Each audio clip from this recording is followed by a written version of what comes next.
क्या आपने कभी सोचा है कि जब आपके पास ताकत हो, जब आपके दुश्मन आपके सामने बेबस खड़े हों, जब आपके हाथ में इंतकाम लेने का पूरा इख्तियार हो, तो आप क्या करेंगे? आज की इस वीडियो में मैं आपको लेकर चलूंगा 1400 साल पीछे, एक ऐसे वाक़े की तरफ जिसने पूरी इंसानियत को एक सबक दिया। ये कहानी है एक ऐसे शख्स की जिसे 13 साल तक अजियतें दी गई, जिसके साथियों को तशद्दुद का निशाना बनाया गया, जिसे अपने ही शहर से निकाल दिया गया। लेकिन 8 साल बाद जब वो वापस आया 10,000 फौजियों के साथ, जब पूरा शहर उसके कदमों में था, तो उसने क्या किया? क्या उसने इंतकाम लिया? क्या उसने खून का बदला खून से लिया? आज मैं आपको सुनाऊंगा मक्का की फतह की वो हकीकी कहानी जो आपने शायद इस तरह कभी नहीं सुनी। एक ऐसी कहानी जो आपके रोंगटे खड़े कर देगी और आपकी सोच बदल कर रख देगी। तो चलिए शुरू करते हैं। दोस्तों, सन 630 ईस्वी का जिक्र है। अरब का सहरा, मक्का, वो शहर जो उस वक्त पूरी दुनिया का सबसे अहम मजहबी मरकज था। लेकिन इससे पहले कि मैं आपको फतह मक्का के दिन की कहानी सुनाऊं, आपको समझना होगा कि इनसे पहले क्या हुआ था। तसव्वुर करें, एक शख्स जो अपने शहर में सादिक और अमीन के नाम से मशहूर है। लोग उस पर इतना भरोसा करते हैं कि अपनी अमानतें उसके पास रखते हैं। लेकिन जब यही शख्स लोगों को बुतों की पूजा छोड़ने और एक खुदा को मानने की दावत देता है, तो क्या होता है? पूरा शहर उसका दुश्मन बन जाता है। मोहम्मद सल्लल्लाहु अलैहि वसल्लम, ये नाम आज दुनिया के 2.5 अरब से ज्यादा लोग इज्जत से लेते हैं। लेकिन इस वक्त मक्का में उन पर क्या गुजर रही थी, ये सुनकर आप हैरान रह जाएंगे। जब आप नमाज पढ़ रहे हों और कोई आपकी गर्दन पर कपड़ा डालकर गिला घूंटने लगे, तो कैसा लगेगा? ये अकबा बिन अबी मुआयत ने किया। जब आप सजदे में हों और कोई ऊंट की ओझरी आपकी पीठ पर रख दे, तो क्या महसूस होगा? ये अबू जहल और उसके साथियों ने किया। लेकिन ये तो सिर्फ शुरुआत थी। आपके साथी, वो लोग जिन्होंने आपका साथ दिया, उन पर क्या गुजरी? बिलाल रजी अल्लाह अन्हु, एक हबशी गुलाम, दोपहर की चलचलाती धूप में तपती रेत पर लिटा दिए जाते, सीने पर भारी पत्थर रख दिया जाता। उनसे कहा जाता, मोहम्मद को छोड़ दो। लेकिन वो सिर्फ यही कहते, अहद अहद, अल्लाह एक है, अल्लाह एक है। यासिर रजी अल्लाह अन्हु और उनकी बीवी समिया रजी अल्लाह अन्हा, इस्लाम के पहले शहीद। उनके सामने उनके बेटे अम्मार को तड़पाया जाता। अबू जहल ने समिया को अपने नेज़े से शहीद कर दिया। एक औरत, एक मां, सिर्फ इसलिए कि उन्होंने ईमान नहीं छोड़ा। खब्बाब बिन अर्त रजी अल्लाह अन्हु को लोहे की जरा पहनाकर धूप में खड़ा कर दिया जाता, जब तक कि जरा इतनी गर्म ना हो जाए कि उनकी पीठ की चर्बी पिघल कर बहने लगे। ये सुनकर दिल दहल जाता है ना। फिर आया शौबे अबी तालिब का बाइकॉट। 3 साल, पूरे 3 साल मुसलमानों को एक घाटी में कैद कर दिया गया। न कोई उनसे तिजारत करता, न कोई उनसे बात करता, न उनको खाना मिलता। बच्चे भूख से बुलबुलाते, औरतें पत्ते उबाल कर खाते, मर्द बेबस। और फिर ताइफ का सफर।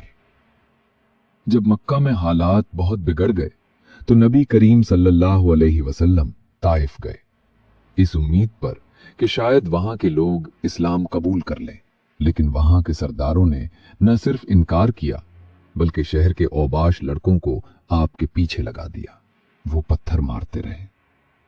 आप खून में लथपथ हो गए, जूते खून से भर गए। आप बाग में गिर पड़े और आसमान की तरफ देखकर दुआ की। लेकिन इस दुआ में बद्दुआ नहीं थी, सिर्फ ये था, ऐ अल्लाह, अगर तू मुझसे नाराज नहीं तो मुझे कोई परवाह नहीं। अल्लाह ने फरिश्ता भेजा और कहा, अगर आप चाहें तो मैं उन 2 पहाड़ों को उन पर गिरा दूं। लेकिन आपने क्या कहा? नहीं, मैं उम्मीद करता हूं कि अल्लाह उनकी नस्ल से ऐसे लोग पैदा करेगा जो सिर्फ अल्लाह की इबादत करेंगे। फिर हिजरत हुई मदीना की तरफ।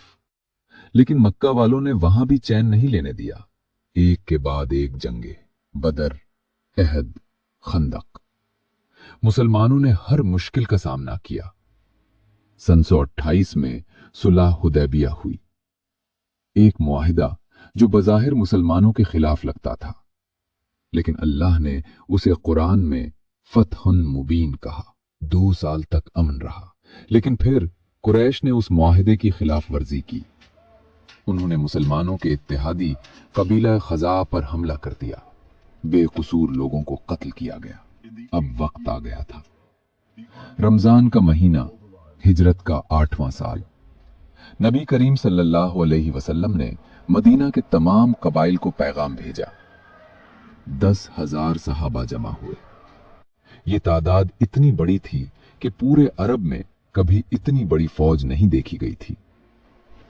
रात की तारीकी में ये लश्कर मक्का की तरफ रवाना हुआ, इतनी खामोशी से कि मक्का वालों को पता भी नहीं चला। जब ये लश्कर मक्का के करीब पहुंचा तो रात में हर सिपाही ने आग जलाई। 10,000 आगी, पूरी वादी रोशन हो गई। मक्का वालों ने जब ये मंजर देखा तो उनके होश उड़ गए। अबू सुफियान, जो कभी मुसलमानों का सबसे बड़ा दुश्मन था, वो हालात देखने निकला। उसे गिरफ्तार कर लिया गया और नबी करीम के सामने लाया गया। ये वो लम्हा था, वो फैसला कुन लम्हा। अबू सुफियान, वो शख्स जिसने बरसों तक इस्लाम और मुसलमानों के खिलाफ साजिशें की, वो शख्स जिसने जंगे ओहद में मुसलमानों के खिलाफ लश्कर की क़यादत की, वो शख्स जिसकी बीवी हिंदा ने हमजा रज़ियल्लाहु अन्हु का कलेजा चबाया था, वो अब नबी करीम सल्लल्लाहु अलैहि वसल्लम के सामने खड़ा था, मुकम्मल तौर पर बेबस। अब्बास रज़ियल्लाहु अन्हु ने अबू सुफियान से कहा, अब भी वक्त है, ईमान ले आओ। अबू सुफियान ने चारों तरफ देखा। 10,000 फौजी, कोई रास्ता नहीं था। उसने कलमा पढ़ा और मुसलमान हो गया। लेकिन नबी करीम सल्लल्लाहु अलैहि वसल्लम ने उसके ईमान की सच्चाई जांचने के लिए एक मुनफरिद काम किया। आपने अब्बास से कहा, सुबह अबू सुफियान को पहाड़ की उस घाटी में खड़ा कर देना जहां से वो पूरी फौज को गुजरता हुआ देख सके। अगली सुबह अबू सुफियान को वहां खड़ा कर दिया गया और फिर शुरू हुआ वो मंजर जो उसकी जिंदगी बदल कर रख देने वाला था। एक के बाद एक कबीले गुजरने लगे, हर कबीला मुकम्मल जंगी साजो सामान के साथ, मुनज्जम, पुरज़्म। कबीला सलीम गुजरा, कबीला गफ्फार गुजरा, कबीला असलम गुजरा। हर कबीले के साथ सैकड़ों मुजाहिद। अबू सुफियान हैरान था, या अब्बास, ये कौन लोग हैं?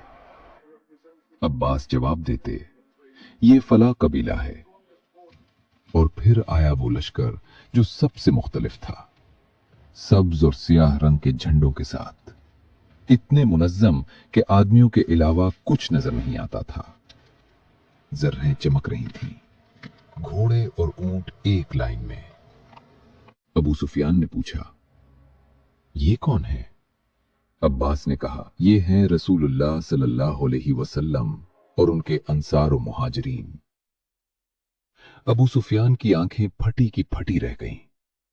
उसने कहा, ए अब्बास, आज तुम्हारे भतीजे की सल्तनत बहुत बड़ी हो गई है। अब्बास ने फौरन जवाब दिया, ये सल्तनत नहीं, ये नबूवत है।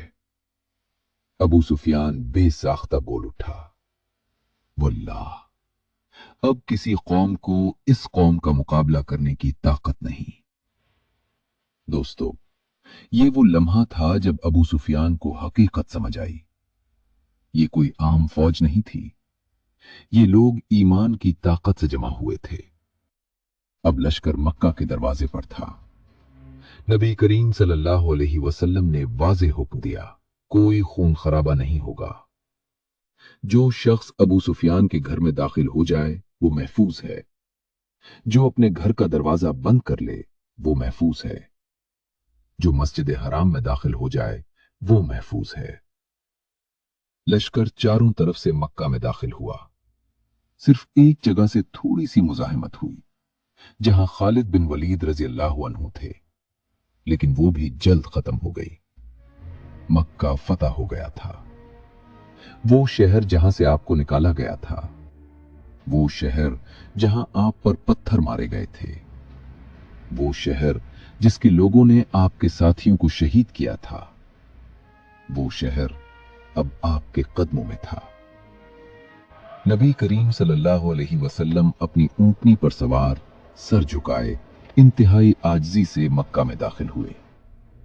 इतना झुके हुए कि आपका सर तकरीबन ऊंटनी के कजावे को छू रहा था। ये थी फातिह की आजिज़ी। आपने सूरह फतह की तिलावत की और अल्लाह का शुक्र अदा किया। फिर आप खाना काबा की तरफ गए। वहां 360 बुत थे। आपने अपनी छुरी से एक एक बुत की तरफ इशारा किया और ये आयत पढ़ी, हक आ गया और बातिल मिट गया। बेशक बातिल को मिटना ही था। और हैरत अंगेज बात यह कि जिस बुत की तरफ आप इशारा करते वो अपने आप गिर जाता। एक एक करके तमाम बुत गिरते गए। खाना काबा को बुतों से पाक कर दिया गया। अंदर की दीवारों पर जो तस्वीरें थीं उन्हें मिटाया गया। काबा को इसकी असल शक्ल में वापस लाया गया। और अब आया वो लम्हा जिसका पूरी दुनिया को इंतजार था। मक्का के तमाम लोग खौफ से कांप रहे थे। उन्हें याद था कि उन्होंने क्या किया था। उन्हें याद थीं वो तमाम अजियतें जो उन्होंने मुसलमानों को दी थीं। नबी करीम सल्लल्लाहु अलैहि वसल्लम काबा के दरवाजे पर खड़े हुए। पूरा मक्का आपके सामने था। खामोशी थी, सन्नाटा था, दिल धड़क रहे थे। आपने पूछा, ए अहले मक्का, तुम्हें क्या ख्याल है कि मैं तुम्हारे साथ क्या करूंगा? लोग जानते थे कि उन्होंने क्या किया है, लेकिन उन्हें यह भी इल्म था कि यह शख्स करीम है। उन्होंने कांपती आवाज में कहा, आप करीम भाई हैं और करीम भाई के बेटे हैं। और फिर आया वो जुमला जो तारीख में हमेशा के लिए रह गया। नबी करीम सल्लल्लाहु अलैहि वसल्लम ने फरमाया, उज़हबू फ़अंतुमुत तुलक़ा, जाओ, तुम सब आजाद हो। आज तुम पर कोई गिरफ्त नहीं, कोई इंतकाम नहीं, कोई सजा नहीं, कोई किसास नहीं, मुकम्मल माफी। दोस्तों, इस लम्हे की अजमत को समझें। 13 साल की मजलूमियत, 8 साल की जिलावतनी, शहीदों का खून, यतीमों के आंसू, बीवाओं की आही, सब कुछ भला दिया गया। ये था वो इखलाक जिसने दुश्मनों को दोस्त बना दिया। अबू सुफियान जो कल तक दुश्मन था, आज मुसलमान था। हिंद जिसने हमजा का कलेजा चबाया था, उसने भी इस्लाम कबूल कर लिया। ये थी फतह मक्का। ये थी वो फतह जो तलवारों से नहीं, अखलाक से हासिल हुई। नबी करीम सल्लल्लाहु अलैहि वसल्लम ने सिर्फ चंद मुजरिमों को सजा दी जिन्होंने इंतहाई संगीन जराइम किए थे, लेकिन उनमें से भी कई को बाद में माफ कर दिया गया। मक्का में अमन कायम हुआ। लोग जौक दर जौक इस्लाम में दाखिल होने लगे। कुरान में अल्लाह ने इसका जिक्र किया। जब अल्लाह की मदद और फतह आ गई